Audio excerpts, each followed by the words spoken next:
South Korea's chief nuclear envoy Hwang Jung-wook will travel to Russia next week for talks with his Russian counterpart Igor Morgulov.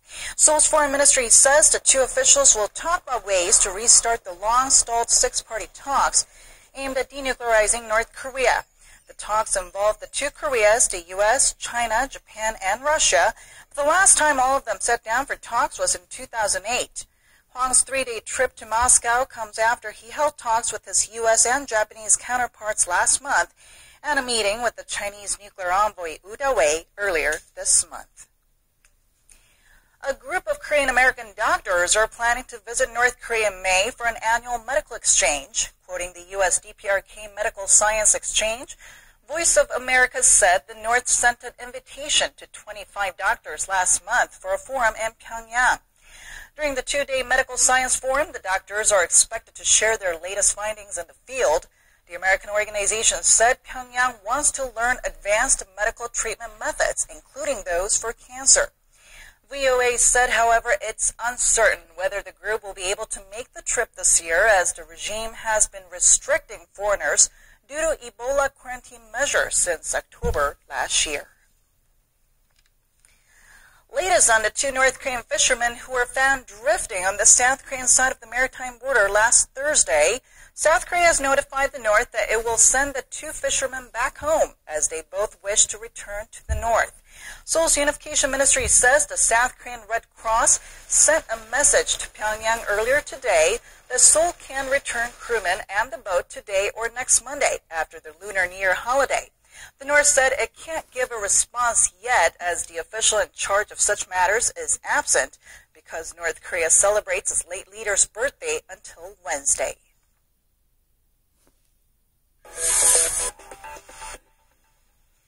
On the eve of the Lunar New Year holiday, millions of Koreans are continuing to head to their hometowns to spend some quality time with family and friends.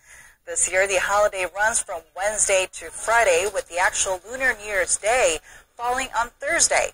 And then we have the weekend, so practically it's a 5-day-long holiday.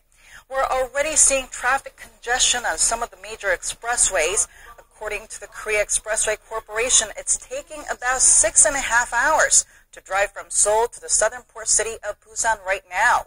It normally takes about 4.5 hours. To get to the central city of Daejeon, it will take about 4.5 hours from Seoul, as opposed to the usual 2.5 hours. Transport authorities say over 33 million people are expected to move around the country during this year's holiday season, compared to 27 million last year. And when this holiday comes around, most Koreans send gifts to family and friends in advance to show their gratitude, meaning it's crunch time for delivery workers as they try to get all the holiday presents to the right places in time. Our Shin Sam-in has the story. 'Tis the season.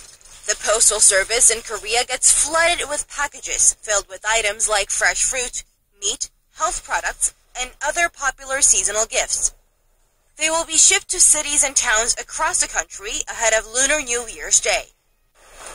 Piles of packages. Over 500,000 parcels are being checked in and out of this distribution center every day, at least during this time of the year. The amount? Nearly double the usual, forcing the Postal Service to expand its manpower by 10% for the holiday rush. While there is definitely gratitude owed to the senders of these items, the back-breaking work of local postal and delivery service people should not be forgotten. It was a widely expected move. Korea's central bank stood pat on its key interest rate of 2% this month.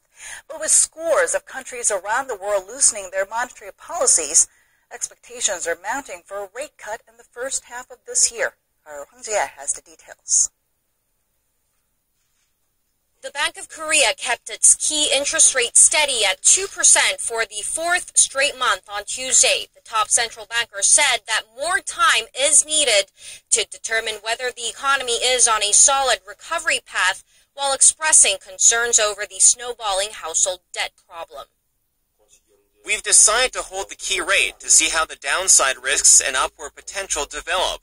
We've also factored in the fast-growing household debt issue into our decision.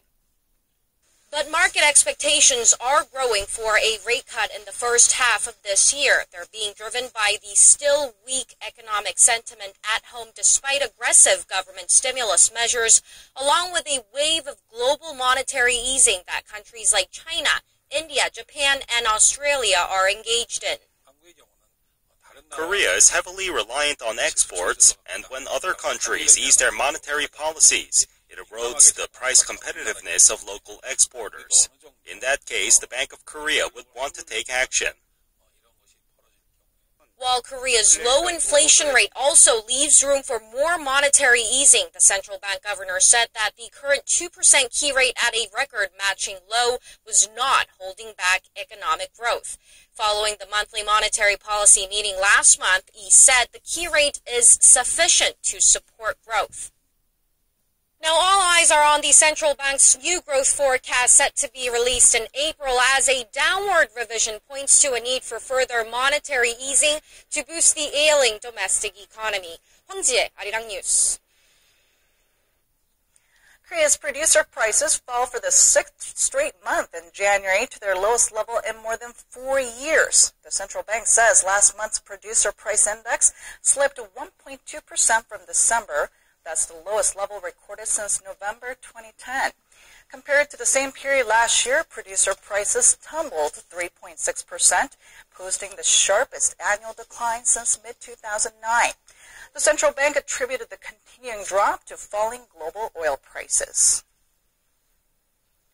Korea hopes to launch its own lunar probe in the year 2020. A prototype has been made and is awaiting approval for further development. The first step to the final product. Our Kim Jae reports. With 6 wheels on a body made of 2 parts that are connected, this rover can move freely across rough terrain and bumpy surfaces. Even with obstacles in the way, it can move easily. This is the prototype of a lunar probe called the KEAST rover, which Korean researchers hope to launch come 2020. Now it needs to undergo testing to determine whether it will be able to operate in the extreme conditions on the moon, where temperatures range from minus 170 degrees Celsius to 130 degrees. All of the electrical and mechanical parts are loaded inside the body, so they can endure the lunar environment. Also, the conjoined body allows it to move easily. The researchers have also developed the technology to ensure the sustained movement of the ball bearings. In order to operate in extreme environmental conditions, we need to use solid lubricants. Silver or lead or other metal lubricants that are durable in extreme temperatures are used to give the surface a thin coating. When the prototype is determined as suitable, 3 models will be made in succession and put through further testing. The first model will be made with lower quality materials to test the mechanics, the second with the actual materials to test for durability, and the final will be made for flight. If and when the KEAST rover is launched, Korea will become the world's 4th country to launch a lunar probe after the US, Russia, and China. 김민지, 아리랑 뉴스.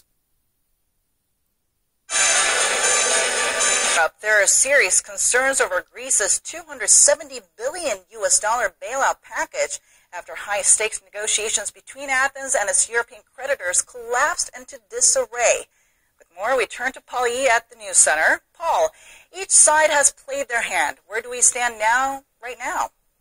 Well, Greece is sticking to its guns. It says it no longer wants to be burdened by crippling austerity measures. Greece's Eurozone creditors say they will not budge from the conditions that were agreed when the deal was done. The so-called Eurogroup says Athens must accept an extension on the current deal or could go bankrupt at the end of this month. The Greek finance minister, however, remains confident that a compromise can be reached within the next 48 hours. Our Song Ju-sun has more.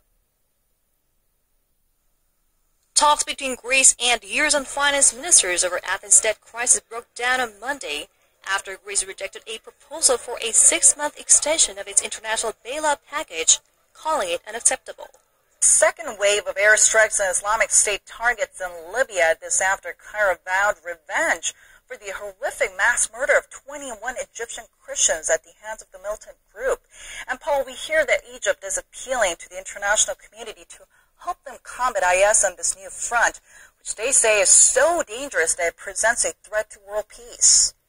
Yeah, strong words indeed. The Egyptian government wants a united global effort to destroy IS and other extremist groups operating in Libya. The country's president, Abdel Fattah al-Sisi, is urging the UN Security Council to adopt a resolution that would pave the way for international military intervention in Libya.